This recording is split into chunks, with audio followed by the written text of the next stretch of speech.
All right, so let's get started. I am super excited to introduce our VIP guest to you, our mastermind, and I think you're going to find a tremendous amount of value today from our conversation. And I'll read you his formal bio, and then what I'm going to do is share how we met so I can give some context and just to share how one individual can change your life. And I think it's just a big, impactful thing that we all should be on the lookout for. So, Mark Evans, DM, the deal maker, he's been in this game for a very long time. Had a real estate company, has flipped over 5,000 homes all over the country, built an eight-figure per year media platform, and launched a $100 million company in less than 12 months. He's created a dozen other companies, and he's done this all without working, 40 to 60 hours a week like a coal miner. He really values his time, and he's militant about that. And for us to have him on this training right now I am super grateful because I know that he just doesn't donate his time everywhere. In fact, if you likely wanted just to get in touch with him, he's and pay him for his time, he's probably not even going to do that because he's on to just some amazing ventures. Now, Mark and I actually connected. It was a conference in the internet marketing industry called Stompernet. I think this was around 2010, 11, if I'm not mistaken. And so I knew social media pretty well for YouTube and MySpace and Facebook, but I was looking to put together other pieces of the internet marketing puzzle. And it's amazing when you attend premium live events, who is in the room, and he'll probably talk about that a little bit today. So somehow we connected with each other, and it's just almost immediately I just knew he's way up here in real estate. That's where I want to be. And we did a day-long excursion the day before Stompernet through it was I think it was Skip Barber Racing School or something. Just a bunch of entrepreneurs doing cool things together, and amazing conversations happen. So I knew I wasn't in a position at that time to invest and kind of do what he was doing, but I kept my finger on the pulse of where he was moving in the industry. And of course, aside from real estate, he got into business acquisitions. And then eventually in 2000, might have been 2000 and 8 years ago, we connected again. I sent him a message and I say, "Hey, Mark, I've been following you for a while. We met way back here. I'd love to be able to pay you for your time to get on the phone with you for 20 minutes to chat about real estate." And he was very gracious enough to do that. And one of the things we did on the call, talking about real estate and how much money you want to make per month, he just gave me a basic formula to, well, what type of real estate do you want to be in? How much do you want to make? Here's how we're going to reverse engineer that. And he's like, "By the way, I have this deal in Atlanta right now. It's $55,000 if you're ready to pull the trigger. All these other things, turnkey real estate." And so we just said, "Okay, let's do it." So we purchased this property, and it was in I think you'd call it a Class C area where you had a lot of investors that were rehabbing in this area. So, I thought, just common sense wise, it's like, well, if you got all these investors rehab in this area like hardcore, maybe in a few years, I think the property value is going to go up anyway.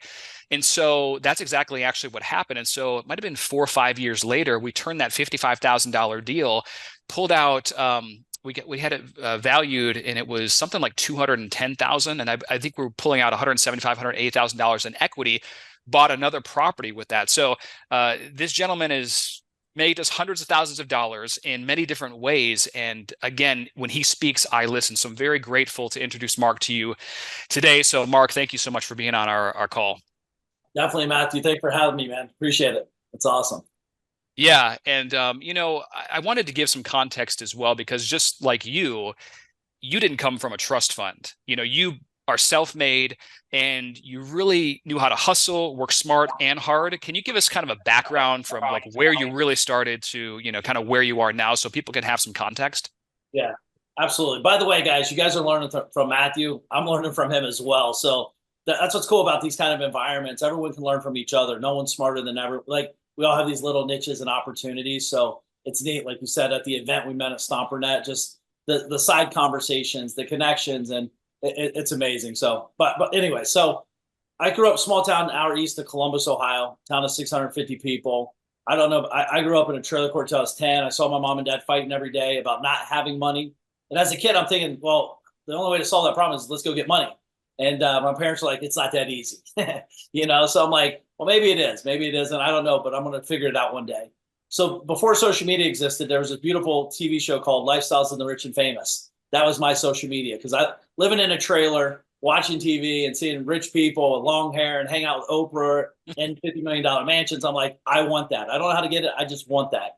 And it kind of just exposed me to a different world. that allowed me to dream bigger and not accept like what was around me as reality forever. And so I've always been an entrepreneur by heart. I always wanted to figure out a way to make money. If it was setting up a stand at the front of the house selling worms because we lived by a river, we would come down and get fishing out there. I was just always trying to scheme and do something to generate revenue. But 18 years old, 2 days after high school, I stopped by and bought a seamless gutter company. This guy was selling it. He was in a bad car wreck. And I knew the story. So I went down and I'm like, I don't have the money, but I got $1,000. And it was $1,000 down payment on a $25,000 acquisition. I had no clue what I was doing, except I knew water ran downhill and I was willing to work. So like all of us here, we're willing to do whatever it takes. So I started doing that. And then about 6 months into it, I kept meeting all these guys in like nice cars, smoking cigars, hanging out, paying me cash. And I'm like, what do you do? And curiosity is a good thing, by the way. And they're like, I do real estate investing. So after the third time hearing it, I'm like, I want to do that. And this is infomercial days. This is 1996. I went to an infomercial, sit down and watch this guy do deals in front of me. And I'm like, well, if he can do it, why can't I? And I just started learning it and just started implementing it and doing the work. And I turned around and did my first deal, made 15 grand. And that was the most money I've ever seen in my entire life at that point. And literally to the point my grandmother thought I'd robbed someone because she's like, this is impossible. This can't be real. And so I just started like learning how to do it. And I was like, I don't really know what I'm doing. And I made 15 grand. What if I start learning it to a deeper level? Mentorships, mastermind groups, connecting. Back then, I didn't understand like masterminds and connections like this didn't exist at scale. So, I had to travel all across the country to get in rooms, meet great people, and just started building and forging relationships. And if you fast forward, I had this company cranking. October 8th, my grandmother passed away in '05, and it was like a big moment in my life. I was 27. I worked, I know Matthew said I didn't work 40 or 60 hours. I was working 80 or 100, right? Probably like all of us here.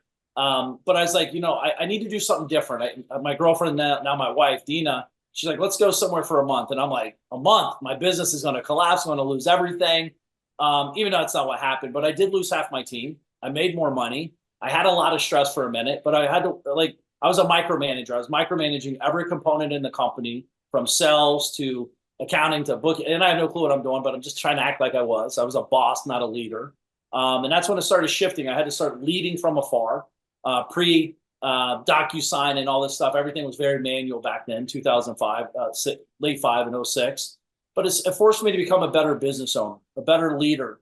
And then I traveled the world for 7 years after that point, 7 years around the country and the world with my wife. And I got to learn like what businesses I'm good at, which ones I don't want, which ones to sell, which ones to just shut down. And I just focused on real estate. I've always loved real estate. I'm still a full-time real estate guy. We have a lending arm. We have a software company. We have a tech company. We have a data company. We have all these components now. That's not where we started. That's where we're at and where we're going. But as this journey is, as you guys know, it's never ending. All these events, you meet amazing people. And I think you guys all probably realize this. The more you learn, the more you realize you don't know anything. So it's like, wow, how did I even make it this far? And so it's neat. I love to be around the family. I don't really travel unless I have my family with me. That's why I love what Matthew does. He's got his family with him all the time. Like to me, I want to be the full picture guy. I don't want to just be like, I'm great at business, really bad at home. That to me, that's failing at a high level, because it's like, why are we doing all this crazy stuff? Why are we putting ourselves at the time, energy, and effort into this if it's not going to fulfill amazing dreams, not just for us, but for everyone we care about, Yeah, that's beautiful. And I was going to ask you, on our training right now with this mastermind, we have chiropractors, functional medicine doctors, business owners. They really care about the people that they serve. It's not like a lot of other industries where they're just kind of doing it for like, a job or what. They really love what they do. But, if they could do it maybe 10 hours a week and do something else the rest and be with their family, be traveling like you or I, that's really, I think, where maybe a lot of their heart is, to be able to do what they want when they want at, regardless of what stage they're at. Because here, we have all different levels. What would you say to a doctor, a professional like that might already be successful, doing pretty well in their practice or their business, but they're kind of missing that freedom component, or they're like, well, I know that I can make a bigger impact, or I might even have to reinvent myself, but I'm a little bit nervous. Like, do you have any advice for somebody in that position? Well, listen, I think any of these big moves are scary. I know with Dennis, I believe, raising your prices, these are scary moments. It's interesting. He raised his price 9 months ago. He's scared. This time he's like, I got this. It's not a big deal now. First of all, it was a real big deal. Now then the next move. To me, this is all experimenting. This is why I don't ever fail because I'm just experimenting. I'm like, like Benjamin Franklin, they're trying to like figure out how to do this thing or whatever. For some reason, we take so much pressure on ourselves when we're like changing something. But if you haven't reinvented yourself in a year, 2 years, 3 years, like you're losing that component. You actually start just accepting it. So to me, it's like I would actually create the power of constraint, create constraints in these environments. Like if you're working 40 hours a week and you want to go down to 20, start with 30, then go down to 20. Start simulating these activities. Like listen, you might not even be as important in your company as you think you are, right? Not to say you guys aren't, because you guys are obviously doing some of the work manually, but like these are things I'm thinking about. And then you guys start thinking bigger, like who can do the how? Who can I hire to bring in the organization? And they might even make more than you, depending on what your salary is in the beginning, but they're also, you're not going for the money, you're going for the time freedom. And what's interesting is when you start doing that, you start actually oftentimes making a lot more money, gaining a lot more time freedom. And most importantly, you start understanding that this is a way bigger game than you even imagined.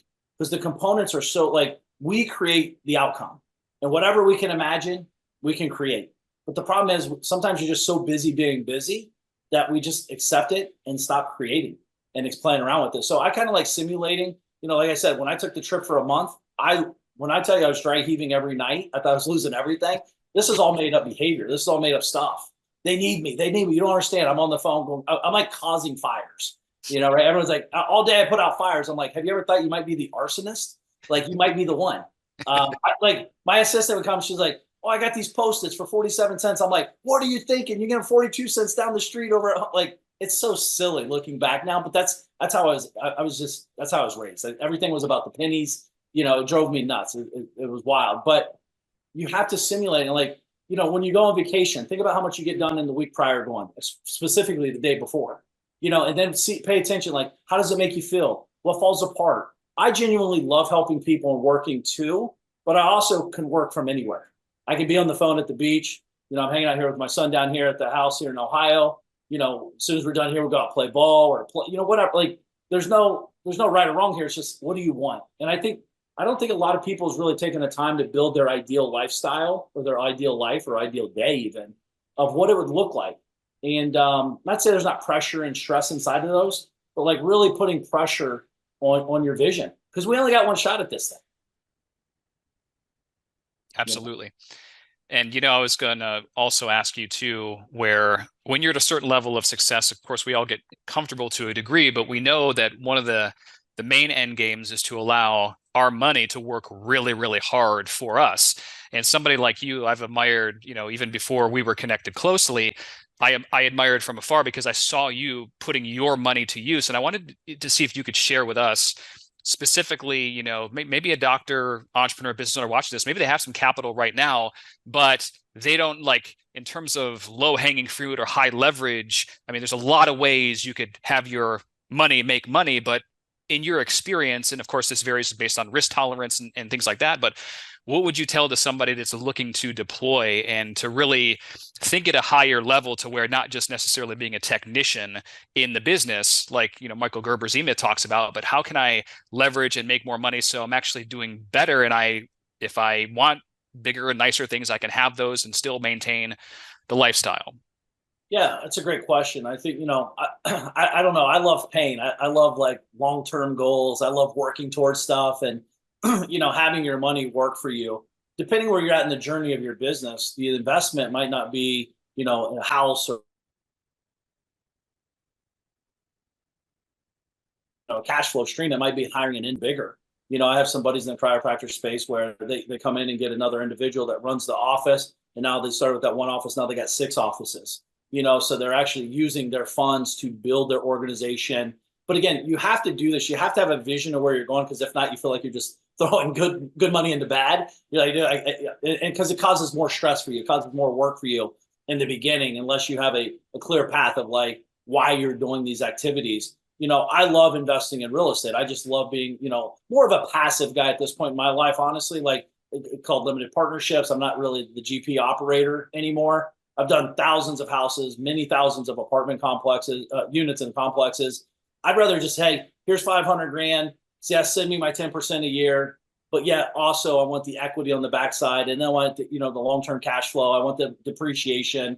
that's the beautiful thing about being full-time real estate. I get great depreciation, and ideally don't have to pay taxes if you do it right with proper structures. But where are you best fit? I'm not a stock trader. I'm not looking to day trade real estate or day trade stocks or anything like that. I'm more looking, if I give $100,000, I'm not only am I looking for a return of investment, I'm looking return on investment, and then I'm looking for my risk tolerance. Maybe it's crypto, maybe it's this. Like, are you looking for cash flow? Or are you looking for equity?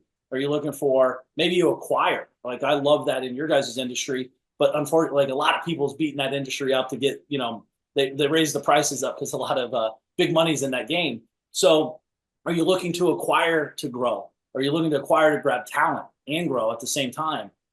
There's no right or wrong. It's just I love the investing component. To me, it's very individualized. Understanding where you're at, where you want to go, what's your real goals. Is it a tax-free environment? Is it a tax environment, such as self-directed IRAs, self-directed 401ks? There's a lot of cool things you could do with your money that you have. Solo 401ks, there's really cool moves you could do with that, depending on how your practice is set up, and if you have employees or not employees. But what we're always looking at is where I'm at today, because we're all at different seasons and we're going different places. What does it look like? How much is my money making me? Are you risk heavy? Or are you very like, I just want 6%, leave me alone, I don't want to talk about it kind of thing? Because I'm assuming you guys are all very busy. So you don't want to be super active income stream. It'd be a little bit more passive environment. Great points. And by the way, gang, in a little bit, you guys are going to have the floor to ask him questions. And really, I think it's going to be great to take the time, and because he has so much experience in real estate, business acquisitions, and just starting up companies and really making it very successful. I was going to ask you, in terms of wealth multipliers or money multipliers, if I'm it doesn't matter what type of business that I run, are there certain levers that you found over and over that you can pull to create almost instant gains? Or what would you say to something like, somebody's asking you about, like, what can I do right now to improve the business? We talked a little bit before about, the aspect, but what would you say? I love email marketing. So, I think email marketing is one thing that a lot of people sleep on, because it's just an email. But let's say if your practice is not as busy on a Tuesday or Wednesday, and that because you have data to prove that, you can literally create cool things inside of your email campaigns to get the place busier, to have, run discounts, run specials, run events, run something to entice people to come in, to keep the front desk busier. And then while they're in there, that's a great tactical way to get people to show up. But then the real magic happens when they show up. Who's talking to them? How are they being presented offers? How are they being sold? How are they being upsold correctly? Not, in a negligent way where they're, you need this, this, this, and this. And then before the customer's like feels dirty and disgusting. It's not that. It's more like, hey, here's where you're at. Here's where you're going. I think that's a big miss, honestly, Matthew, is there's a lot of people. I just had some guys do some work at my house, and they did power washing or whatever. And they missed like two things that they never even approached me and told me that they could do it and it cost more money. So they left money on the table by not adding value to my life, by the way. It's not taking from me. It's only a couple extra dollars. But like, hey, Mark, I noticed while I was doing this X, Y, and Z, you could have done this. It's only $300 more. Would you like us to do it? The answer is yes. And I feel like some people just don't do that. And I don't know why. Because, again, I do know why, because it's a money belief system they have. But like, if I see something and I can add value, dollars aside, like, I'm not worried about the dollars. I'm worried about the value in it. Here's what the value is. Now I don't have to think about it. It's done. And now I know you're looking out for me. And I think a lot of people don't really understand that sell cycle. It's not a dirty way to do it. I think it's a great way, actually. Sure. Finding opportunities and being able to upsell clients in terms of giving them what they need. I think that's very important. A lot of chiropractors in their offices, sometimes they'll have supplementary things, or they'll offer pillows or orthotics or maybe supplements or whatnot. But there is a lot of money left on the table. In your opinion, how many sources of income would you say that the average person should have? Or, if you wanted to share, if you can count, because I know you've got income coming in from a lot of different directions. Do you even know how many sources of income you have? I don't. I have my call every Thursday at 10 a.m. with my CFOs and advisors, but I don't. That's just kind of a loaded question in a way, because like it depends where you're at in the journey. I'm an active investor. That's just my nature. I'm an investor so I should have lots of channels. If I don't, you probably shouldn't listen to me because I don't know what I'm doing. But I have many, many, many. because I look at a house as a channel of income. I look at a 400 unit complex owned as a channel of income. I look at, a data company owned channel of income, a vault company. Like these are all channels, but like, and again, as you guys know, some of them work really well sometimes and some of them don't, right? So it's part of the game. I think you got to first like make your main thing your main thing, and then understand what your investment strategies are. That's probably one thing I could share with you guys. I mean, we've sold thousands of houses to thousands of investors across the world. Not all investors are created equal. Some investors can handle a little stress. Some investors can handle like making pivots. I mean, Matthew, with that property you buy, there's challenges that happen with that. You got management company issues, you got tenants moving out, you got hot water tanks break. Not everyone responds in a timely manner, right? It's like the hot water tank's out. You should probably respond fairly quickly, because if not, you're going to lose a tenant, get a lawsuit from the city. Like there's problems with that. And so what kind of investor are you? I think that's one thing. The looser the investor you are, typically you have more channels of income because you understand things happen in the process and you kind of have a plan of what you want to do. But the truth is, you don't know what kind of investor you are until you do some investing and it doesn't work, right? Because you think investing, oh, it's so easy, it's magical, money just comes in. It does, but when it stops, that's where the problems are, and that's where you start understanding. Like, I don't like that feeling, and sometimes I just don't like the person. I don't like that asset class. These are, ideally 7, 10, 12 streams would be ideal, but I'd rather see you have a main one, because I'm looking at streams of income. Like this stream is for cash flow. This stream is for equity play. This stream is for depreciation play. Because a lot of times I'm looking for depreciation to offset my income in other companies. As a real estate investor, we can do that. So I'm looking, okay, I could put $1 million here, but I'm going to get accelerated depreciation. Then I got to write off $3 million against my earned income over in this bucket, right? Through the K1 and all these things. So there's some really neat things you could do on taxing. And I think that's another thing, Matthew. People don't look at their taxes as a revenue stream. I do. When you write that really hard check, depending on when your year end is, that's when you should be thinking, okay, how do I, because you don't have to do that much all the time. Maybe there's strategies to save some money there. And it could be 6 figures. My first time I got a tax advisor, I saved over a large 6 figures, almost 7 figures, year one. And I was like, how did I not know this existed? So I think that there's a lot, but 7 ideally minimum. Yeah. So take an inventory right now. Is your main thing, or are you way too diversified, or do you have a plan to create additional streams? Mark's going to talk about this in a little bit, but he's running an event in Nashville. What date is that? It's the 25th? June 25th and June 26th. June 25th, 26th. I'm going to be there because that's one of those events to where the quality of the person in the room is here. It's kind of like our events where high 6, 7, 8 figures. I mean, you're sitting next to a multimillionaire. You're going to have conversations you wouldn't be able to have anywhere else. So, and that's the type of stuff that I've prioritized for a very long time, and showing up when other people won't. And nowadays it seems like it's crazy, but it actually seems easier because most people, they disqualify themselves. They're not going to travel. They're not going to show up to those events. And those that do are going to be high quality people to be in the room with. So Mark, I wanted to ask you to touch on relationships for a little bit, because I know that we didn't technically do business together for years and years later. And then, but I had it in my mind that, okay, I know he's the guy that I need to talk to for real estate, but you've built a large portion of your businesses on relationship capital. And I think that it's so simple, but I think that at least I don't want to say the majority of small business owners don't really understand this truly, but can you speak to that a little bit and how it can totally change your life? Yeah, I mean, listen, relationship capital, we all have relationships, and we all have people that make a lot of deposits, and we have a lot of people that make a lot of withdrawals, right? And how do you feel when people are always constantly making withdrawals?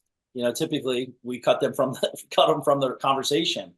I'm always looking for opportunities to add massive value. We have this beautiful thing called the internet, social media. Matthew has another baby. I'm not saying he is, but if he was, I would see he's having another baby. I could queue up a cool gift and say, congratulations, send $100 gift.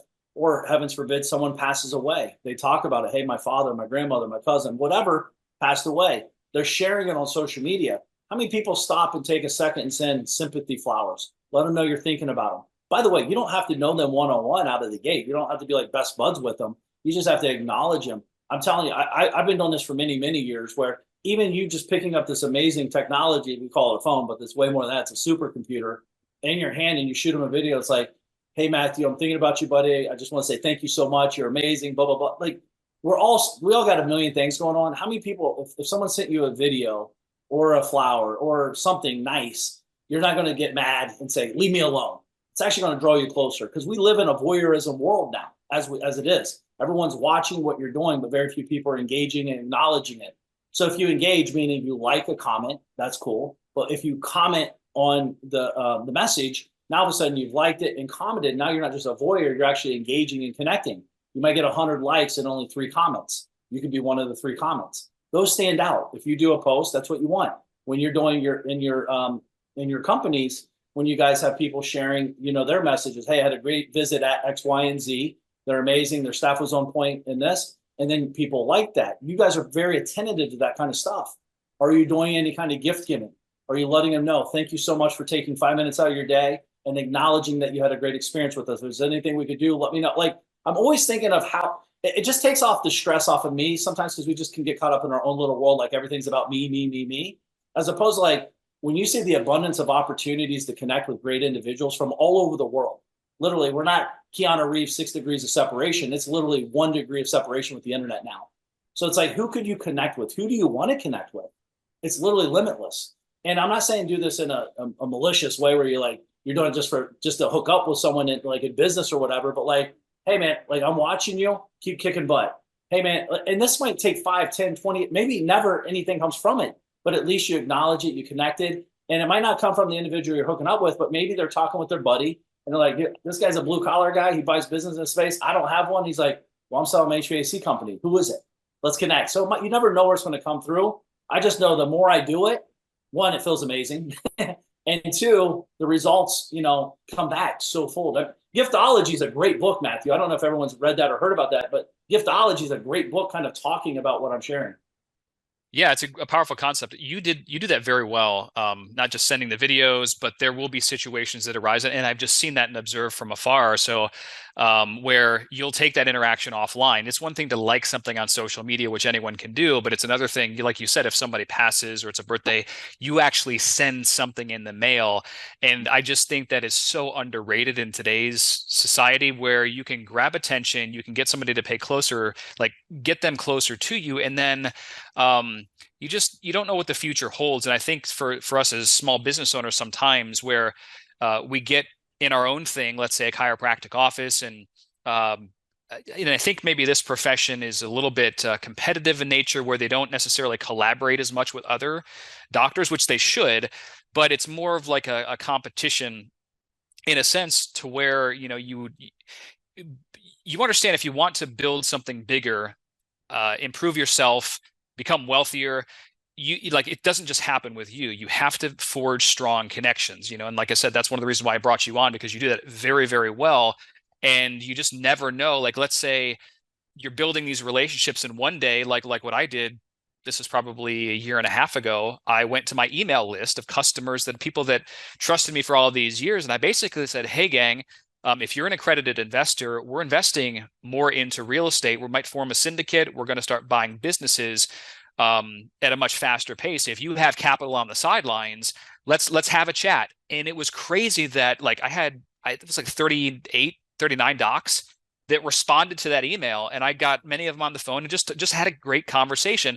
Now, initially in that interaction, or however many years ago, I wasn't thinking about raising capital to fund deals to become wealthier. But it's amazing when you create all this goodwill, what can happen as a result, as you start thinking bigger and trying to help more people and grow, and stuff like that. No, I think it's an amazing thing. And honestly, as you guys know, the best time to give value is when you don't need something from them. You're just planting a seed, letting them know, hey man, keep up the great work. And as well as, like you said, Matthew, each channel is a different connection point. So if he's posting on Instagram, I might like it and comment in the box just to show social proof, but also I might kick it back into the DM, or if I have a cell phone number, I might text them via cell phone, like, great post today, right? Like, again, you got to remember, you guys know how hard it is to push, enter to post that post that you've been thinking about for 3 weeks. And you're like, oh my gosh, I'm going to feel so stupid. Everyone's going to talk, bad about it or whatever. But then you do it, and then you get a lot of great, so you never know what someone's going through. And not only that, once in a while, I don't know about you guys, but we have bad days. Like, we can't feel like nothing's working. And then just when that thing pops in, I'm getting goosebumps even talking about it, that message comes in, and it's like, wow, okay, I'm gonna keep going one more day. Unless I'm just abnormal and I want to quit 17 times a day dealing with all this craziness. But it's you just never know when you catch someone on that side, and it's becoming less and less. So the opportunities you could rise in front of a lot of cool people, like people you don't even know you could connect with. It's really, really cool. 100%. And I wanted to kind of piggyback on that because the relationships that you built, like a lot of these individuals I know that are speaking at your event in on June 25th, if you could actually, can you list and kind of like what they're talking about? Because you talk about expanding your thinking. You're just in a circle and you're playing a very big game with some just amazing, inspiring people that are just doing big things in business and life. And I think that that's again, you try to surround yourself with winners, people that are just thinking at the next level, and you have no choice but to grow. Can you kind of give us a rundown of like what to expect and what they're going to be talking about, or? Yeah, I mean, so my motto, guys, is win with winners. I've worked really hard to try to convince a loser to win. It's really tough. Like they just don't have that muscle and they can't figure it out. And not only that, it's like the Cleveland Browns. They'll always figure out a way to lose, even if they're winning by big numbers. And I'm not a big sports guy, so that's a terrible analogy, maybe, but Browns are the Browns. They just don't know how to win. So I have Sean Whalen. He's built a large brand on social media through apparel brand called Lions Not Sheep. He's used social media for free to gain billions of eyeballs and ears. I mean, this is a lot of media you could never even pay for because it's just not, you just couldn't access the media he's gained. So built a huge, deep brand through that. So that's an expansion. And not only that, he's also built a pretty large technology company a lot of people don't know about that he'll be sharing about how that journey happened. And again, that's through a relationship he had through his brand. The guy came to him and said, "Hey, here's what I got. Here's what you got. Let's, combine forces." And they've done very well with that 7-figure a month brand within the first 2 years, which is really, really amazing to do in software. I have my buddy Kevin Marin. He's a blue collar business owner. He's actually built his company, and believe it or not, in the gutter space. And I'm sharing open numbers. It's not private. He talks about it openly, but he generates nets over $3 million a year. He's getting ready to sell that company almost $20 million. Again, gutters. You think like, who's doing this? Like this is amazing. And he doesn't work in the business. He works on the business. He's in 28 states. He has an amazing operation. He's very operation driven. He's a way different entrepreneur than me. That's why I like to have different people up there. Or it's not just about Mark's show. It's like all of us. Like, what can you learn as a collective? I'm learning from them just like other people will. My buddy Tim Bratz, he went from 0 to 5,000 units, multifamily, within 7 years. He built a very large real estate portfolio, over $300 million. Small town Ohio kid as well. I met him through a mastermind group, and he's done a lot of single families and realized like I want to do bigger. And he went and did bigger, and he's done some really cool stuff. And when you do that, what's neat about that, you'll learn about raising money, kind of what you're talking about, syndication. If you're looking to raise private money to grow your practice, or if you're looking to syndicate a debt fund to grow your practice or grow a real estate portfolio, that what's cool is once you understand the money is in the money, you could really unlock a lot of neat things. And you guys are hanging out with a lot of people that have money. They just don't trust anybody, and they're just very conventional. So you can show them a different path, a different way for a percentage of their portfolio, which is really neat. Austin Rutherford, he's 31 years old. He's raised $35 million. He owns over 125 houses in Columbus, Ohio. He owns them. Like he's $25 million assets under management, and he's just a machine. So not only is he going to talk about that, but also how when he started raising money at 22 years old, why would someone give him $300,000 to do a deal? And once you understand how it works and what the conversations look like, what the paperwork process looks like, you'll have all these details, and he'll give you all the paperwork exactly. We have Paul Vincent. We're going to have a board up there where we'll have Paul Vincent. He's a lawyer that does a lot of syndication paperwork. He also does a lot of underwriting and lending through a bunch of different channels in real estate, acquisitions, big and small. So you're going to learn from these individuals of how that's done. Who else? Cody.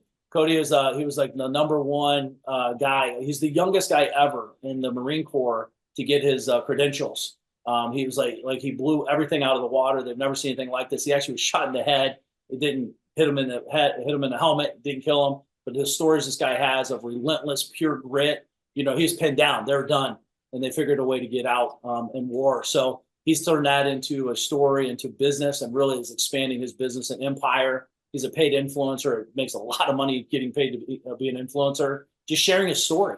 He looks a little different. He has some tattoo here, tattoo there. Like, that's what's cool too, is like, it's not what you look like, it's what you can do. What can you bring to the world? And he's bringing massive value. He's changed a lot of people's lives. I'm sure I'm forgetting more people, Matthew. Do you know of any other people?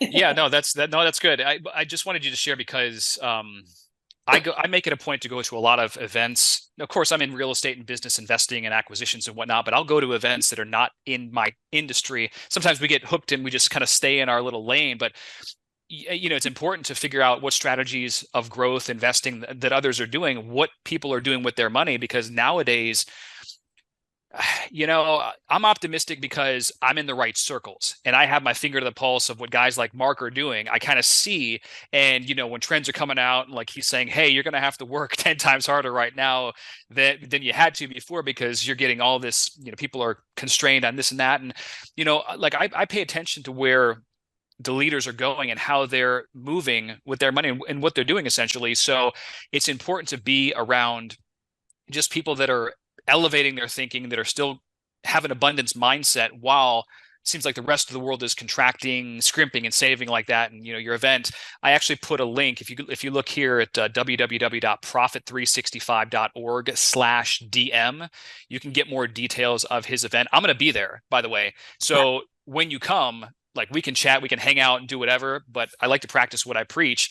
This is one of those events that's important to me to show up, because I know who's going to be in the room, not just Mark and some amazing speakers, but the high quality individuals that attract. So if you have that date open, you should absolutely be there. Profit365.org/DM. And what I'll do is, if you have a question for Mark right now, you're in a great position. I'd love for you to ask it, because he just doesn't give his time readily, and we have a very good opportunity. I know, Heather, you'd made a statement. So since we're on the topic of investing, my husband and brother are selling their rentals. If anyone is interested in Ohio, I can connect you with them. So if anyone's acquiring in Ohio, talk to Heather and she can hook you up there. But who's got a question? Go ahead. I'd love to take some questions, Matthew. I think it's really important to note, though, guys, like, the best way to expand your market is to get out of your market. I think what happens is you create the ancestral conversations. It's like, you got this problem, I got this problem. Everyone's talking about the problem, but like, you have to go outside of the environment to learn the solution, and maybe you bring the solution. And this is how I grew my real estate company. Actually, I learned business instead of going to real estate. I was going to real estate events, and I'm like, I would meet a guy that's like 60 years old. I'm 22. And I'm like, how does a guy at 60 years old have the same problem I have? And he's been in the game 40 years. That's the problem in the problem. It's because he was in this ancestral environment, and they're just selling each other, talking about the same problems. You got to do this, you got to do that. It's like, there's no creativity. They were just following the leader, and the leader became the follower, then the follower became, like, it was just like very weird to me. So when I stepped back and started going to different, I'm talking like, I would go to these kind of events. I'd go to a chiropractic event to learn. One, there's a lot of money in that event. There's a lot of people that don't know how to invest. I do. And guess what? We have these conversations. We're sitting there eating lunch, and we're like, what do you invest in? Oh, I'm not an investor. Oh, what are you doing? And then all of a sudden you're like, well, I got $200,000. I just don't know what to do with it. Sounds crazy. And not only that, you guys have access to capital and or opportunity inside the rooms. Like at the event in Nashville, there's people that's exited companies that have a lot of money in that room. Over $100 million in liquid cash is in that room. I'm not there to say they'll invest with you. I'm not saying that, but like, conversations, that's how it starts. Because some guys have liquidated, they're sitting on heavy cash. And then there's also people that have great opportunities. Maybe you could fund into them. Maybe you could be a minority partner if it's something that interests you. There's guys in the tech industry, chiropractor. I mean, all industries. It's pretty powerful. So I would love to answer any questions you guys have, though, for sure. Who's got a question for Mark? And by the way, I did put the correct link. You have to add the https:// profit365.org/DM.